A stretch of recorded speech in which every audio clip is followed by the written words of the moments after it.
ministre, građani Srbije, pre 3,5 godine poveli smo vas teškim, trnovitim putem i išli ste sa nama i za nama samo zato što ste imali poverenje u nas. Bilo je teško poverovati da možemo nešto da učinimo kad ste znali da će svi biti protiv nas.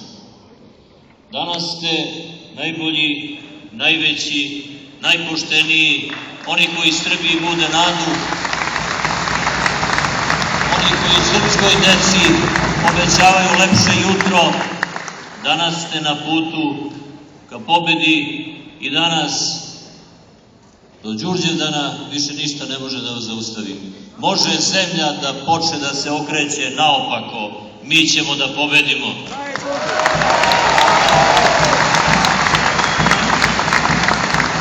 A dan je simboličan, ikona je simbolična, niko u Srbiji neće poverovati da smo mi ona aždaja koju ubija Sveti Đorđe. Pre će biti da su uloge zamenjene. Juče smo konačno saznali datum izbora. Doteralo od cara do duvara. A da je bilo samo malo odgovornosti prema narodu, do izbora je trebalo da dođe mnogo ranije. U aprilu mesecu prošle godine, potpuno svestan da bi moglo se desiti da žrtvujem svojih 59 godina, gladan i žedan po svojoj volji, pokušavajući da shvatim i predstavljam one koje su doterali do ivice i ostavili da gladuju, gledao sam u oči gospodina Tadića i rekao mu: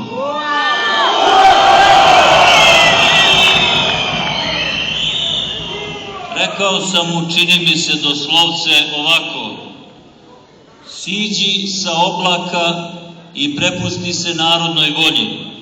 Raspiši izbore odmah. Tvoja vlada ne funkcioniše, stvara beznađe i nepodnošljivu ekonomsku i socijalnu situaciju za milione građana Srbije.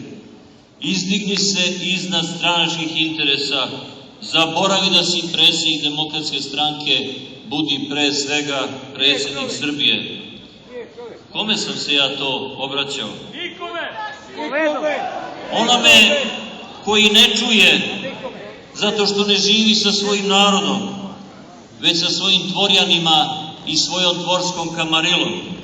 Onome kome je stalo samo do funkcija i privilegija, onome koji je okružen istim takvim ljudima. Optužili su nas da mitinzima zaustavljamo Srbiju na evropskom putu. Zaustavili smo ogromnu narodnu energiju i zamolili da građane Srbije da sačekaju i taj decembar prošle godine. Prođe i on. Ni za šta nismo krivi, ali nam je teško zato što vidimo da se ništa nije promenilo. Nezaposlenost je sve veća, posebno među mladim ljudima. Novac se rasipa na privilegovani javni sektor, a korupcija nije zaustavljena.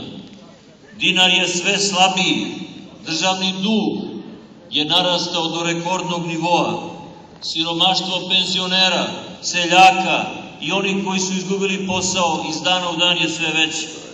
Srbija i svi mi smo izgubili tu jednu 2011.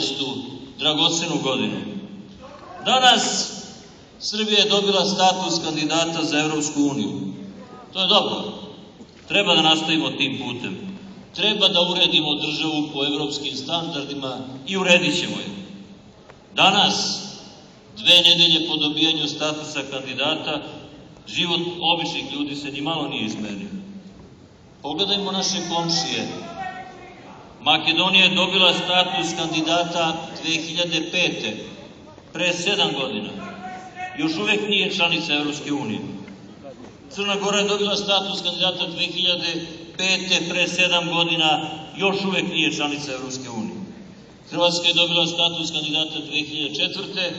pre 8 godina i tek sledeće godine postaće zvanično članica Evropske unije, posle gotovo 10 godina. Turska je dobila status kandidata 1999. godine. Pre 13 godina još uvek nije započela ni pregovore o pristupanju. Prijatelji, put ka Evropskoj uniji je dug i mukotrpan. Trebaće nam godine. Da bi Srbija postala članica Evropske unije, treba da protekne dosta vremena. Vremena koje mladi ljudi, penzioneri, porodice više nemaju.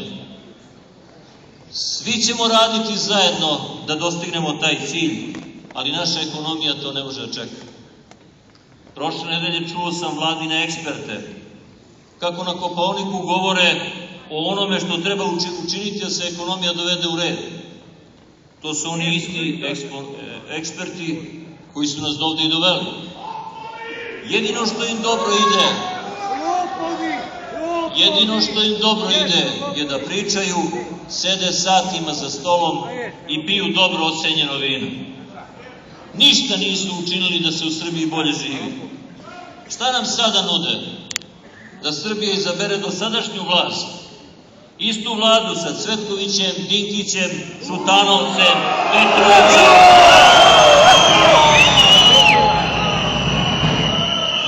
Samo da bi zaštitili svoje pozicije i privilegije. Da Srbija napravi vladu sa ljudima koji su je bacili na kolena i sad očekuje da legne pred njih. U Srbiji građani žude za promenama i do njih mora da dođe i sve možemo da menjamo, sve osim Srbije i sve moramo da menjamo, sve zbog Srbije. Da ne bi nestala pred našim očima, ko bi onda smeo da kaže da nije kriv? Građani Srbije, te promene moramo da sprovedemo sami svojim rukama. Sve zavisi od nas. Te promene neće biti lake, neće se desiti u jednom ili dva dana, ali mi imamo plan i spremni smo da o njemu razgovaramo sa svima. Glavne tačke našeg plana su sledeće. Prvo, sprovođenje zakona o javnim nabavkama koje će da uštedi 500 miliona evra iz državnog budžeta svake godine. Ovaj zakon bi postavio mehanizme kojima bi se sprečila zloupotreba novca građana Srbije. Novac koji ćemo da uštedimo iće direktno investicije u poljoprivredu, tehnologiju i industriju. Ovaj novac će pospešiti otvaranje novih radnih mesta i privredni rast. Drugo, borba protiv politički privilegovane klase, smanjenjem nepotrebnih radnih tela, agencija, direktorata, nacionalnih korporacija i saveta. Staćemo na kraj privilegijama zasnovanim na političkoj pripadnosti. Radna mesta u državnoj službi dobit će oni koji su do njih došli pošteno na konkursu. Imaćemo vladu sa najviše 15 ministarstava i radit ćemo na tome da broj poslanika u parlamentu smanjimo na polovinu.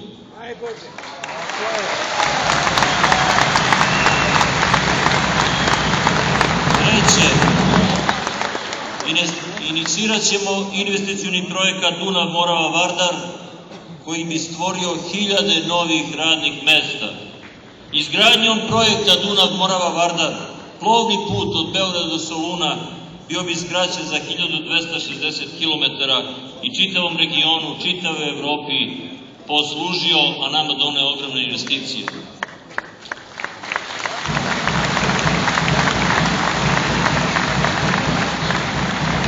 Ovaj projekat pomenut će sigurno i oni u svojoj kampanji, pošto su ga do juče napadali. Četvrto, smanjenje ogromnog državnog sektora u Srbiji. Ova vlada se plaši da to učini, jer su naduvali državni sektor članovima svojih partija i političkim saveznicima. Smanjenje državnog sektora bi omogućilo povećanje penzija i drugih socijalnih davanja što dugujemo našim građanama, a prioritet vlade bi bili energetski projekti i jačanje saradnje sa našim susedima. Peto, uvešćemo politiku opšte brige za bebe, vladin projekat podrške povećanju nataliteta. Ekonomska kriza u ugrožava naše porodice i roditelje koji imaju sve manje dece zbog sve većih cena. Mi ćemo to promeniti i pomoćemo majkama sa više od 4 dece kroz penzije koje ćemo im dodeliti. Smanjit ćemo troškove za negu dece i omogućiti da se u Srbiji lakše zasnivaju porodice. Zato što Vlada Srbije mora da misli i na budućnost, a ne samo na sadašnjost. Dragi prijatelji, naš plan je čvrst i mi stojimo iza njega. Nismo sebični, poručujem vam. Ako mislite da vam je život dobar i da imamo dobru ekonomiju, ako mislite da za vašu decu ima nade u današnjoj Srbiji, ako ste uvereni da je Srbija u sigurnim, poštenim, odgovornim, patriotskim rukama, tražimo od vas da u tom slučaju glasate za ove koji su sada na vlasti. Za Tadića, Dinkića, Cvetkovića, Šutanovića. Samo predviđam, dobit ćete još 4 godine iste korupcije, ekonomske propasti i izgovora plasiranih kroz preuzete srpske medije. Nudim vam alternativu sa timom liste koju predvodi Srpska napredna stranka. Nisu svi oni političari, nisu svi članovi partije, a nije nas sramota ni što smo u ovako dobroj partiji na ovako dobroj listi.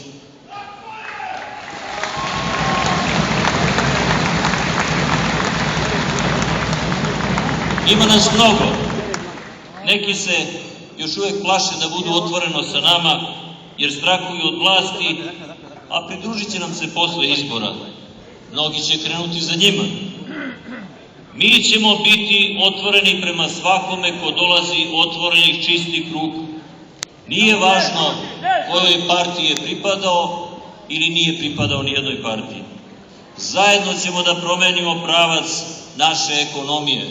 A kad promenimo pravac kojim ide ekonomija, promenit ćemo i pravac kojim ide naša zemlja. Naši prioriteti ostaju isti. Srbija u čijem je sastavu Kosovo i Metohija.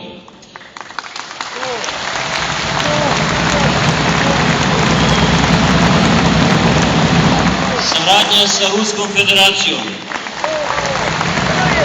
Evropskom unijom, Kinom, Amerikom, oporavljenim arapskim i afričkim svetom, Latinskom Amerikom.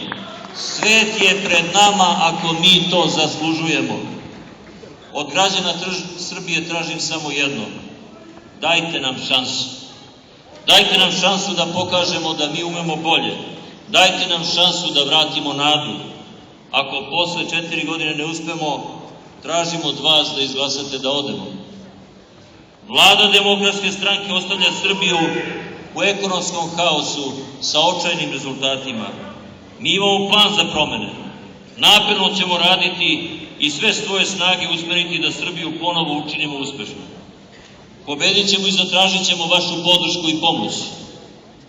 I moja lična poruka predsjedniku Srbije: usudi se, raspiši predsjedničke izbore, čekamo te.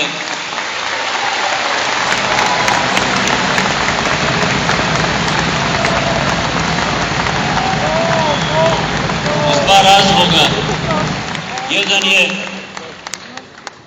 nećeš doživjeti katastrofu koju bi doživeo na kraju godine na izborima, a drugi, odvojit ću malo vremena, gospodine Tadiću, da vas naučim da igrate kolo, pošto je to bilo jako loše ovog dana. Želim vam mnogo sreće, mnogo uspeha.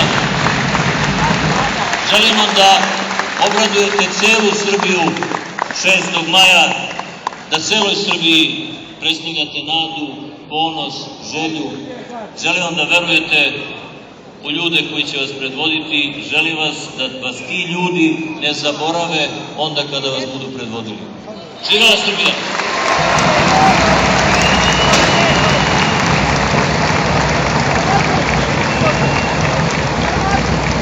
Dragi prijatelji, 6. maja na Đurđevdan odlučujemo o našoj budućnosti.